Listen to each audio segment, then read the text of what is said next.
are irresistible forces able to transform what might appear to be unconquerable obstacles into traversable pathways and expanding opportunities. I am deeply humbled to have an opportunity to be part of this amazing journey, a journey that will surely. Imagine if you were an alien who, was visiting the Earth for the first time from some other galaxy. Imagine only visiting the United States and never visiting any other part of the Earth's surface. That's essentially what we've done with the Apollo missions. Really been able to do wonderful and groundbreaking science with the samples, collected during the Apollo missions. But again, we visited only a very small part of the lunar surface. The way that I think about it is it's the equivalent of landing on Earth and getting rocks from Kansas. It would give us insight into one particular location on the Earth, but not at all the diversity of what we see on the Earth, what we know is present on the Earth. So the ability to go to a different site, a different location, get different samples will just enrich what we. There's a lot left to be learned about the moon, and it starts with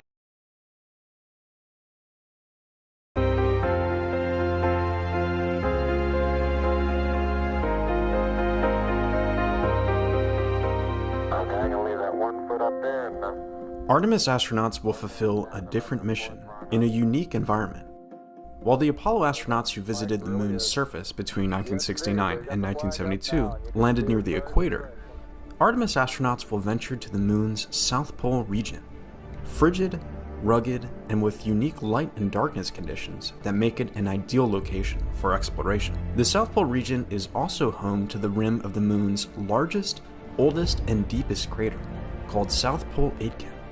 It takes up almost a quarter of the moon, and is so deep it exposes portions of the moon's interior.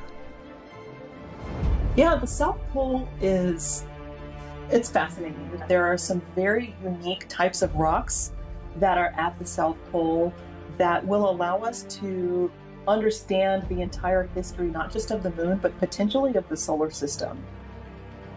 Very early on in lunar history, we think that there was this increased period or very intense period of huge material hitting the surface of the moon, creating these really large craters or like giant holes, which we actually call basins. So getting a sample of impact melt from this basin would kind of help us bracket that early period of time.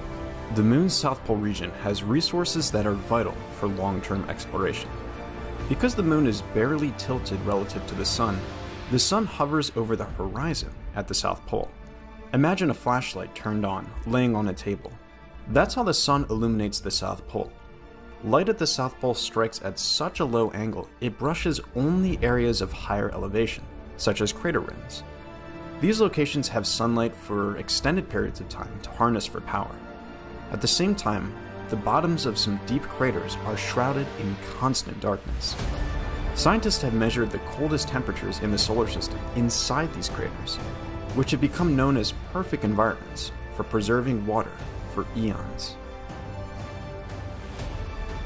Over time, there's individual molecules of water and carbon dioxide and other gases that actually bounce around the surface of the moon. And when they get to one of these cold spots, they actually get stuck. So we call those places cold traps. And if you do that for millions and even billions of years, you can actually build up a pretty significant deposit of water and other ices.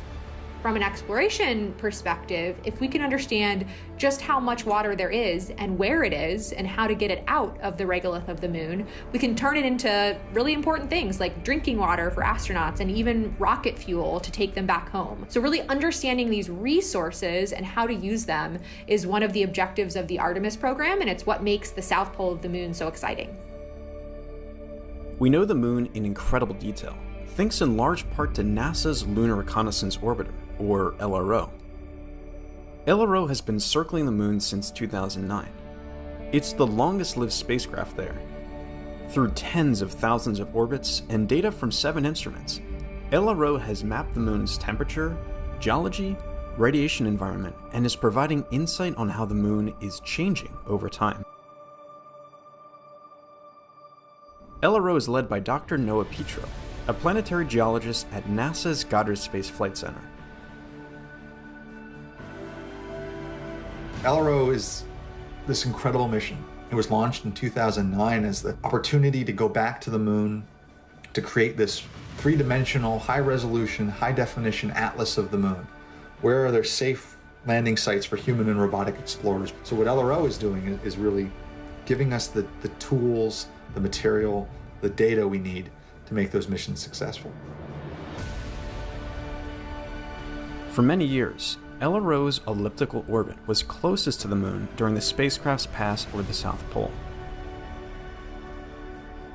So scientists have more information about the South Pole region than any other region of the moon.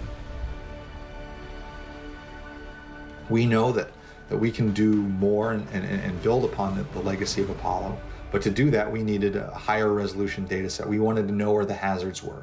We wanted to know where the geologic features were that we want to go explore, and so LRO has created that database. Incidentally, the LRO data volume is now over 1.3 petabytes.